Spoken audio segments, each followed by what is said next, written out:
ಏನ್ರಿ ಹೆಂಗ್ ನೋಡ್ತಿದ್ದೀರಾ? ಬಿಂಡು, ದಿನ ನನ್ನ ಕೈ ಹಿಡ್ಕೊತಿದ್ರಿ, ಇವತ್ತು ಸೆರ್ಗಿಗೆ ಕೈ ಹಾಕಿದ್ದೀರಾ. ಶಾನೆ ಖುಷಿ ಆಗ್ತಿದೆ ಹಸ್ಬೆಂಡು. ಏನ್ರಿ ಅದು ಶಾನೆ ಗಿನಿ ಅನ್ಕೊಂಡು ಸೋನೆ ಮಳೆ ತರ? ಮಗು ಆಗಿದ್ದಾಗ ಅದು ಬೆಳ್ಚಿಪುತ್ತೆ ಅನ್ಬಿಟ್ಟು ದೊಡ್ಡವರಾದ್ಮೇಲೆ ಅದನ್ನೇ ಮಾಡೋಕ್ಕಾಗತ್ತಾ? ಮನುಷ್ಯ ಕಾಲಕ್ಕೆ ಬದಲಾಗ್ತಾ ಇರ್ಬೇಕು. ಆಗ್ಲಿ ಒಳ್ಳೆ ಬದಲಾವಣೆ. ಇವತ್ತು ಸೆರ್ಗಕ್ಕೆ ಕೈ ಹಾಕಿದವರು ನಾಳೆ ರೇ ಏನೇನ ಮಾತಾಡ್ಬೇಡಿ ನೀವು, ಸುಮ್ಮನಿರೇ. ಸ್ವಲ್ಪ ಸುಮ್ಮನಿರ್ತೀರ ಹಸ್ಬೆಂಡು. ಇವತ್ತು ಸೆರ್ಗಕ್ಕೆ ಕೈ ಹಾಕಿರೋರು ನಾಳೆ ಮಗುನ ನನ್ನ ಮಡ್ಲಲ್ಲಿ ಮಲ್ಸಕ್ಕೂ ತಯಾರಾಗಿರ್ಬೋದು ಅಂತ ಹೇಳಕ್ ಬಂದೆ. ಅದೇ ಸಮಾಧಾನ ಮಾಡ್ಕೊಳ್ಳಿ ಅಂದಿದ್ದು. ಸರಿ ಸೆರ್ಗ್ಯಾಕೆ ಹಿಡ್ದಿದ್ದು? ಹುಡುಗನ ಹೆಸರು ಹೇಳ್ರಿ. ಕೂಸ್ ಹುಟ್ಟಕ್ ಮುಂಚೆನೆ ಕುಲಾವಿ ಹೊಳ್ಸಿದ್ರಂತೆ. ಹಾಗೆ ಆಡ್ತಿದ್ದೀರಾ ಅಲ್ವಾ ಹಸ್ಬೆಂಡು? ಇಷ್ಟು ದಿನಾನೇ ಸುಮ್ಮನಿದ್ರಿ, ಇನ್ನು ಸ್ವಲ್ಪ ಹೊತ್ತು ತಡ್ಕೊಳಕ್ಕಾಗಲ್ವಾ? ಆದರೂ ನಿಮ್ಮ ತಾಳ್ಮೆ ಮೆಚ್ಚಲೇಬೇಕು. ಆಯ್ತು, ಜಾಗ ಖಾಲಿ ಮಾಡಿ, ರೆಡಿ ಆಗ್ಬೇಕು. ಯಾಕೋ ನಿಮ್ಮ ಮಾತು ತುಂಬ ಹೊರಟಾಗ್ತಿದೆ. ಅದನ್ನೇ ಪ್ರೀತಿಯಿಂದ ಹೇಳಿದೆ, ಕಣ್ಣು ತಂಪಾಗಿ ಕಿವಿಗೆಂಪಾಗಿ ಮನಸ್ಸು ಅಗ್ರ ಆಗುತ್ತೆ ಹಸ್ಬೆಂಡು. ನನ್ನ ಪ್ರೀತಿ ಪಾತ್ರರಾದ ದೀಪಾ ಅವರೇ, ದಯವಿಟ್ಟು ಇಲ್ಲಿಂದ ತೊಲಗುವಿರಾ? ಆಯ್ತಾಯ್ತು, ನನಗೂ ತುಂಬ ಕೆಲಸ ಇದೆ.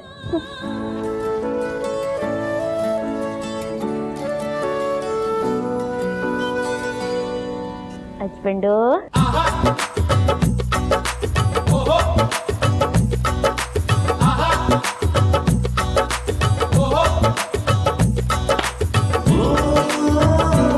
ಆಯ್ತಾಯ್ತು.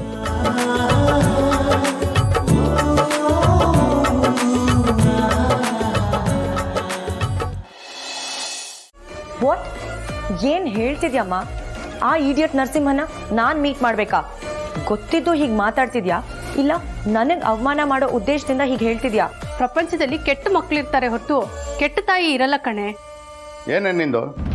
ಬೆಳಗ್ಗೆ ನನ್ನ ಮಗಳ ಜೊತೆ ಕಿರಿಕ್ ಮಾಡ್ತಾ ಇದೆಯಾ? ಹೋ, ನಿಮ್ಮ ಮಗಳು ಸಾಲದು ಅಂತ ನೀವು ಬೇರೆ ಬಂದ್ರಾ? ನೋಡಿ ಡ್ಯಾಡ್, ನಾನು ಯಾವುದೋ ಟೆನ್ಷನಲ್ಲಿದ್ದರೆ ನರಸಿಂಹನ್ ಮೀಟ್ ಆಗಬೇಕು, ಬೇಗ ರೆಡಿ ಆಗು ಅಂತ ಹೇಳ್ತಿದ್ದಾರೆ. ಅವನೇನು ಮದುವೆ ಗಂಡ, ನಾನು ರೆಡಿಯಾಗಿ ಅವನಿಗೆ ಮೀಟ್ ಮಾಡೋದಕ್ಕೆ. ನೋಡೋ, ನನ್ನ ಮಗಳೆಲ್ಲೂ ಬರಲ್ಲ. ಬೇಕಿದ್ರೆ ನೀನೇ ಹೋಗಿ ಮಾತಾಡಿಸಿ ಯೋಗಕ್ಷೇಮ ವಿಚಾರಿಸ್ಕೊಂಬ. ನಾನು ಹೇಳಿದ್ದು ನರಸಿಂಹ ದೇವ್ರ ದರ್ಶನ ಮಾಡ್ಕೊಂಬರಕ್ಕೆ ಹೋಗೋಣ ಅಂತ, ಆ ನರಸಿಂಹನ್ ನೋಡ್ಕೊಂಬರಕ್ಕಲ್ಲ. ಹೌದಾ? ಹೌದು. ಅದ್ಯಾಕೆ ನಿಮ್ಮ ಮುದ್ದಿನ ಮಗಳು ಆ ನರಸಿಂಹನ ಹೆಸರು ಹೇಳಿದ್ರೆ ಕೆಂಡ ಕಾರ್ತಾಳಲ್ಲ? ನಿಮ್ಮ ಮಗಳಿಗೊಂಚೂರು ಬುದ್ಧಿ ಹೇಳಿ. ನೋಡು ಮಗಳೇ, ದೇವಸ್ಥಾನ ಅಂತೆ, ಬಾ ಹೋಗಿ ಬರೋಣ. ಹೌದು, ದೇವಸ್ಥಾನಕ್ಕೆ ಹೋದ್ರೆ ಶಾಂತಿ ಸಿಗುತ್ತೆ, ಸ್ವಲ್ಪ ನೆಮ್ಮದಿನೂ ಸಿಗುತ್ತೆ. ನಡಿ ಹೋಗಿ ಬರೋಣ. ನನಗೆ ನರಸಿಂಹನ್ ಮೇಲೆ ರಿವೆಂಜ್ ತೀರಿಸ್ಕೊಳ್ಳೋವರೆಗೂ ಯಾವ ದೇವರಿಂದನೂ ನೆಮ್ಮದಿ ಸಿಗಲ್ಲ. ಬೇಕಿದ್ರೆ ನೀವು ಹೋಗಿ ಬನ್ನಿ, ನಾನು ಎಲ್ಗೂ ಬರಲ್ಲ. ರೀ, ಸ್ವಲ್ಪ ಬುದ್ಧಿ ಹೇಳ್ರಿ. ನೋಡು ಮಗಳೇ, ನಿಂಗೆ ಇನ್ನೂ ನರಸಿಂಹನ ಮೇಲೆ ಕೋಪ ಇದೆ ಅಂತ ನಂಗೆ ಚೆನ್ನಾಗಿ ಗೊತ್ತು. ನೀನು ಟೆನ್ಷನ್ ತಗೊಂಬೇಡ, ನಾನು ಹ್ಯಾಂಡ್ಲ್ ಮಾಡ್ತೀನಿ. ಅವಮಾನ ಮಾಡಿರೋದು ನನಗೆ, ನಾನೇ ಅವನ ಮೇಲೆ ರಿವೆಂಜ್ ತೀರಿಸ್ಕೋಬೇಕು. ಆಯ್ತಮ್ಮ, ನಾನು ನಿನ್ನ ಸಪೋರ್ಟ್ ಆಗಿರ್ತೀನಿ. ನಿನ್ಗೇನು ಹೆಲ್ಪ್ ಬೇಕು ಕೇಳು, ನಾನು ಮಾಡ್ತೀನಿ. ಅವತ್ತು ರೌಡಿಗಳಿಂದ ನಿಮ್ಮ ಮಗಳನ್ನ ಕಾಪಾಡ್ಕೊಳಕ್ಕಾಗದೇ ಇರೋ ನೀವು ನರಸಿಂಹನ್ನ ಕಳಿಸಿ ಕೈ ಕಟ್ಕೊಂಡು ಕೂತಿದ್ರಿ. ಇವತ್ತು ನಿಮ್ಮ ಮಗಳಿಗೆ ಸಪೋರ್ಟ್ ಮಾಡ್ತೀರಾ? ಏಯ್, ಅತಿಯಾಗಿ ಮಾತಾಡ್ತಿದ್ಯಾ? ಗಂಡನೇ ಆಡ್ಕೊಂತಿದ್ಯಾ? ನೋಡು ಸಂಜನಾ, ನಿಮ್ಮ ಅಪ್ಪಂಗಂತೂ ಬುದ್ಧಿ ಇಲ್ಲ, ಅವ್ರಿಗಿರೋದು ಬರೀ ಕೋಪ ಅಷ್ಟೇ. ಅವನೇನೋ ಕಾಲು ಅಡ್ಡ ಕೊಟ್ಟು ನಿನ್ನನ್ನು ಬೀಳಿಸ್ದ ಅಂತ ಅವನ ಮೇಲೆ ಜಗಳಕ್ಕೆಲ್ಲ ಹೋಗ್ಬೇಡಮ್ಮ ನೀನು. ಅಮ್ಮ, ಜಾಸ್ತಿ ಮಾತಾಡ್ತಿದ್ಯಾ. ಮೊದ್ಲಿನ ಥರ ಸೈಲೆಂಟ್ ಆಗಿದ್ರೆ ಸರಿ. ಇದು ನನ್ನ ಮತ್ತೆ ನರಸಿಂಹನ್ ಮಧ್ಯೆ ನಡೀತಾ ಇರೋ ಯುದ್ಧ. ಇದರಲ್ಲಿ ಬೇರೆ ಯಾರು ಇಂಟರ್ಫಿಯರ್ ಆಗೋದು ನನಗಿಷ್ಟ ಇಲ್ಲ. ಹೌದು ಅಕ್ಕ, ಇತ್ತೀಚೆಗೆ ಯಾಕೋ ನಮ್ಮ ಹಸ್ಬೆಂಡು ಅದನ್ನೆಲ್ಲ ತುಂಬ ಜಾಸ್ತಿ ಮಾಡ್ತಿದ್ದಾರೆ. ಆದರೂ ನಂಗೆ ಅದರಿಂದ ಖುಷಿ ಆಗ್ತಿದೆ.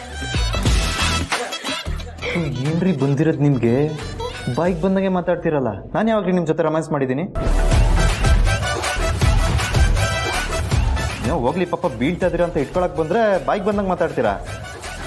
ಈಗಿನ ಕಾಲದಲ್ಲಿ ಅಯ್ಯ ಪಾಪ ಅಂದ್ರೆ ಪಾಪ ಸುತ್ಕೊಳುತ್ತಂತೆ. ಇವತ್ತು ಗೊತ್ತಾಯ್ತು ನನಗೆ. ಇನ್ನು ಮುಂದೆ ನಿಮ್ಮ ಬಗ್ಗೆ ತಲೆನೇ ಕೆಡ್ಸ್ಕೊಳಲ್ಲ ರೀ.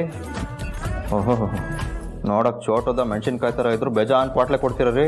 ಹಸ್ಬೆಂಡು, ನೀವು ನನ್ನ ಬಗ್ಗೆ ತಲೆ ಕೆಡಿಸ್ಕೊಳ್ಳಿಲ್ಲ ಅಂದ್ರೂ ನಂಗೆ ಬೇಜಾರಿಲ್ಲ. ಯಾಕೆ ಹೇಳಿ?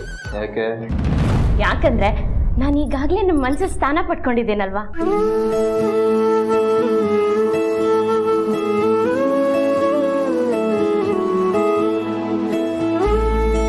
ನೀನ್ ದೀಪನ ಹಿಡ್ಕೊಂಡಿದ್ನ ನಾನು ರೊಮ್ಯಾನ್ಸ್ ಅನ್ಲಿಲ್ಲ ಚಿರು. ಹಿಡ್ಕೊಂಡಾದ್ಮೇಲೆ ಒಬ್ರನ್ನೊಬ್ರು ಕಣ್ಮಿಟ್ಟಕಿಸ್ತೆ ನೋಡ್ತಿದ್ರಲ್ಲ, ಅದನ್ನ ರೊಮ್ಯಾನ್ಸ್ ಅಂದಿದ್ದು. ಮೈ ಕೈ ಮುಡ್ತೆ ಮನ್ಸಲ್ಲೇ ಪ್ರೀತಿ ಮಾಡೋ ಪ್ರೇಮಿಗಳು ಕಮ್ಮಿ ಆಗಿರೋ ಈ ಜನ್ರೇಷನ್ ಅಲ್ಲಿ ಬರೀ ಲುಕ್ಕಲ್ಲೇ ರೊಮ್ಯಾನ್ಸ್ ಮಾಡೋ ಈ ನಿಮ್ ಜೋಡಿಗೆ best couple of the year ಅನ್ನೋ ಅವಾರ್ಡ್ನ ಕೊಡಬೇಕು. ನೀನು ಹೊಗಳುತ್ತಾ ಇದೆಯೋ ಬೈತಾ ಇದೆಯೋ ಕಾಲೆಳಿತಾ ಇದೆಯೋ ಒಂದೂ ಗೊತ್ತಾಗ್ತದೆ. ಹೋಗ್ಲಿ ಏನಾರು ಅನ್ಕೋ ಇವತ್ತು ನೀನು ಏನಂದ್ರು ಊಫಿ ಮಾಫಿ. ಕಾಫಿ ಕುಡ್ದಷ್ಟೇ ಸಂತೋಷ ಆಯ್ತು ನಿನ್ ಮಾತನ್ನ ಕೇಳಿ. ಆದ್ರೆ ಇವತ್ತೆಲ್ಲ ಸುಮ್ಮನೆ ಇದ್ದು ನಾಳೆ ಮತ್ತೆ ಇದೇ ವಿಷಯಕ್ಕೆ ಎತ್ತಿ ರಿವೆಂಜ್ ತಗೋಬೇಕು ಅಂತ ಏನಾದ್ರು ಇದೆಯಾ? ಮೈಕ್ ಇರೋ ಕಡೆ ಮಾತಿರಂಗೆ ಈ ಮೈಕ್ ರಾಣಿ ಇರೋ ಕಡೆ ಮಾತಕ್ಕೆ ಬರ ಇರಲ್ಲ ಅನ್ನೋದು ಪ್ರೂವ್ ಆಗೈತೆ ಕಣೆ ನಿನ್ನ ವಿಚಾರದಲ್ಲಿ. ಹಂಗಂದ್ರೆ ನಮ್ ದೀಪನ್ನ ಮೈಕ್ ರಾಣಿ ಅಂತಿದ್ಯಾ? ಇನ್ನೇನು ಮತ್ತೆ ಇಷ್ಟು ದಿನ ಮಾತಾಡಿದ್ರೆ ಎಲ್ಲಿ ಮುತ್ತಿದ್ರು ಬಿಡುತ್ತೋ ಅನ್ನಂಗಿದ್ದೆ ನೀನು. ಈಗ ಇವತ್ತು ಸವಾಸ ಮಾಡಿ ಯಾವ ರೇಂಜಿಗೆ ಮಾತಾಡ್ತಾ ಇದೆಯಾ ನೋಡು.